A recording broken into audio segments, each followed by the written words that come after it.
আসসালামু আলাইকুম সুপ্রিয় দর্শক, সবার কি অবস্থা? হাজির হয়ে গেলাম দীপ্ত টিভি নিবেদিত দেনা পাওনা নাটকের ৩০৬তম পর্বে কী সব ঘটতে চলেছে তার অগ্রিম আপডেট নিয়ে।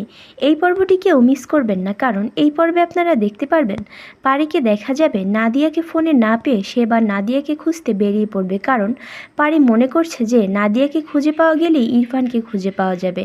তাই সে এবার নাদিয়াকে খুঁজতে তাদের বাড়িতে চলে আসবে, কিন্তু সেখানে এসে নাদিয়াকে খুঁজতে না পেয়ে পারিকে দেখা যাবে সে অনেক বেশি ঘাবড়ে যাবে।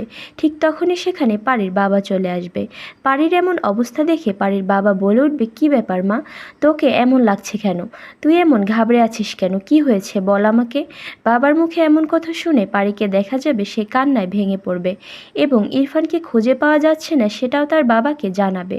তখন পারির বাবা বলে উঠবে, কি বলিস, খুঁজে পাওয়া যাচ্ছে না মানে? জলজন্ত একটা মানুষ কোথায় হারিয়ে যাবে? তখন পারিকে দেখা যাবে সে পুরো ঘটনা তার বাবার কাছে খুলে বলবে এবং আরও বলবে, বাবা, একমাত্র নাদিয়া আন্টিই বলতে পারবে যে ইরফান কোথায় আছে, তাই এজন্যই আমি নাদিয়া আন্টিকে খুঁজতে এসেছি। নাদিয়াকে দেখা যাবে সে এবার তার চিপের উপর প্রচণ্ড পরিমাণে রেগে থাকবে এবং বলবে, চিপ, আমাদের কাজ হচ্ছে দেশের জন্য, আমাদের কাজ হচ্ছে দেশের মানুষের নিরাপত্তা দেওয়া, কিন্তু আপনি এটা কি করলেন? ক্ষমা করবেন চিফ, কোনো নিরপরাধ মানুষকে আমি আপনার এই মিশনের বলি হতে দিব না, তাই কারো ক্ষতি করার আগে সবার আগে আপনাকে আমাকে ফেস করতে হবে।